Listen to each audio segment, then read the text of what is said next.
right, guys, we're here at our new podcast talking about different subject matters that are important to our type of practice. Today, we're going to be discussing a lot of topics regarding what we do and what's the reason we do what we do.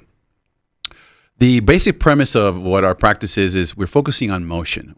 We're a specialist and we are soft tissue trauma doctors that evaluate and assess motion sciences and motion treatment protocols. One of the things that we want to do is we want to start with the basic understanding of what motion is and why we talk about motion. We're going to be bringing some good clients and actually a lot of talent to discuss exactly what we do and how we do it at our particular office. Now, I've been practicing now for 30 years now. We've been able to assess the types of practices and gone through these protocols over the years and established kind of a working order of the type of things we do. Now, many times that people don't understand what a physical medicine doctor does, but we're here to explain exactly what we do and why we do what we do.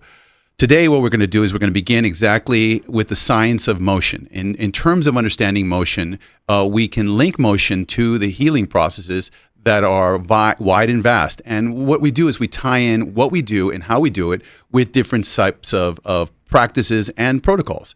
So in our practice and understanding of what physical medicine is and what motion sciences are, we have to first understand that everything is related. Everything is connected in terms of motion, in terms of the human state. From the moment we're born, from the moment we actually experience life, we have to assess that we came to motion from life, from inanimate structures to actually organic material such as a baby, and eventually we ultimately spend our entire life moving. My premise is that motion is life. The lowest extent of what we do is to the extent at which we can move is to the extent at which we can live many ways. So in our process, we cross and crisscross different dynamics, and we talk about disorders that are far from understanding, that are simple to understand, such as spasms, to far-reaching issues like autoimmunity, functional medicine, wellness sciences, and we try to bring it in with the motion sciences and seeing how the correlation is. So what we do today is what we're going to do today is begin the process of understanding why we focus on different parameters and different protocols to treat people. My name is Dr. Alex Jimenez, and I'm here with an amazing group of people.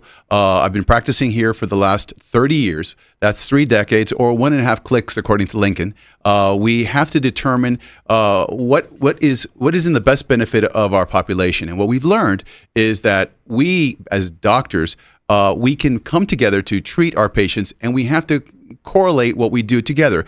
I work with diabetic specialists. I work with endocrinologists. I work with rheumatologists. I work with orthopedists.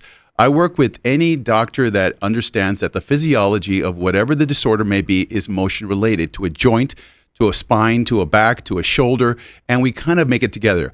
That's why I say tying it together is one of the most important things we can do as a practicing physicians out here in El Paso. Now, we have a lot of great chiropractors, a lot of good ones. And over the years, the technologies and the techniques that each one of these chiropractors are very, very proprietary. They're very singular. A chiropractor that you see today in Egypt is different than a chiropractor in El Paso. But they may be practicing the same way, but the hand and the touch of someone that knows what they're doing is priceless. So what we do is we try to educate the public as to how to find a doctor that correlates the extremes and can actually discuss the issues that are pertaining to them. Because sometimes it doesn't make sense. We can look at an autoimmune disorder and ask, what does that have to do with motion? Well, it has a lot to do with it, because if you have an autoimmune disorder such as a rheumatoid issue or an inflammatory disorder, we can relate that it is going to affect the joints. A good clinician will be able to assess what type of doctor, which is the best provider, and what type of treatments are the best appropriate for the patient, referring appropriately and determining what's the best mode of action. Now, the tools that we use subjective, objective assessment, neurological assessments. Without getting too complex, we use a lot of methods in order to assess and tie in what is wrong with the patient. We can relate to intestinal dysbiosis and actually like SIBO, small intestinal bacterial overgrowth. Those issues have a direct effect on inflammation, which has a direct effect on the entire body's immune system.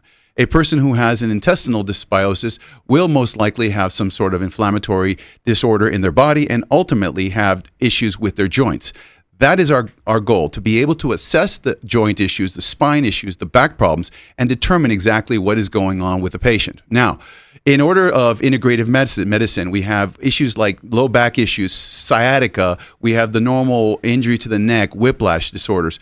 Our goal is to bring it and tie it together to understand the disorders. For example, when you hear sciatica, people may understand